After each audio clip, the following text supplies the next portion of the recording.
Growing up, I used to be the kid that would watch documentaries like Eyes on the Prize or any type of documentary about the civil rights movement.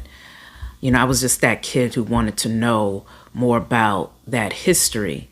I particularly was very curious about the Emmett Till story to the point that, because look, I attended a predominantly white Southern Baptist school that probably did not desegregate until either the late 70s, if not the early 80s. And I attended in the late 80s and early 90s.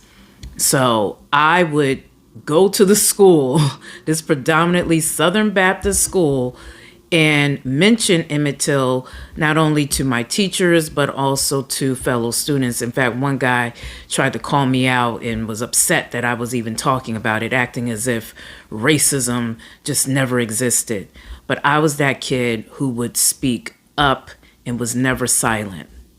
And today, I'm still that grown woman who will not remain silent. And luckily, I had parents who introduced me to my history.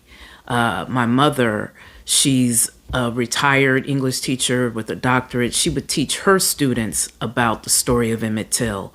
So this is who I was surrounded by. I was lucky, but not every child is that lucky, where they are exposed to really American history, but particularly Black history, because we've witnessed in recent years already the erasure of Black history, but more in terms of, I guess, what people would call the negative parts of our history, where we face lynchings and discrimination.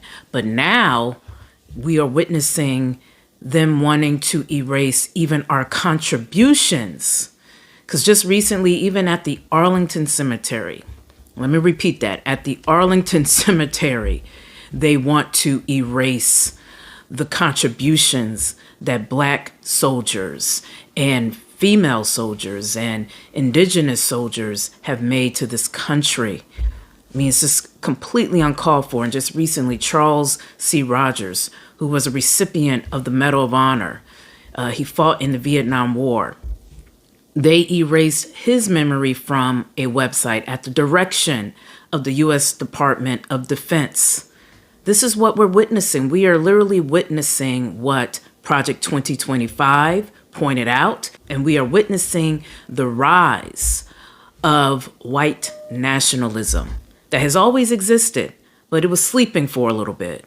But now it's rising again. And in my opinion, I've heard others say it, to me, this is straight up backlash from, I guess you would call, the racial reckoning that happened about 5 years ago with George Floyd.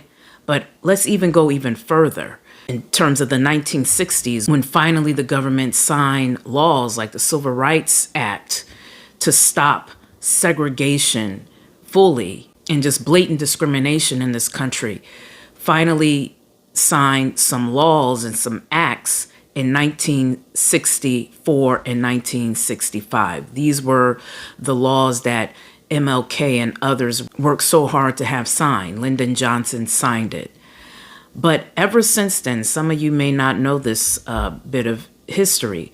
Ever since then, the Democratic Party never achieved the majority white vote. So equality for African Americans has really never been popular in this country. And we are witnessing white nationalists take advantage of that to the 10th power. But now the question is, what are we going to do? Because we are completely under attack. Black erasure in terms of our history, attacking our economics, attacking our education when it comes to trying to dismantle the Department of Education, even attacking our health care. All of this is happening right now, right before our eyes. Like I said at the top, I enjoyed watching the civil rights documentaries of the past, but I never thought that particular history would repeat and I would be living that experience. Never thought that, because in my mind, even from a spiritual level, from just a social level, I'm used to societies progressing, not regressing. So this is very odd to me. I'm sure it's very odd to you. But again, the question is, what are we going to do about it? Leave your comments below. I'm Stacey Brewer, and this is H Blues Word. Peace.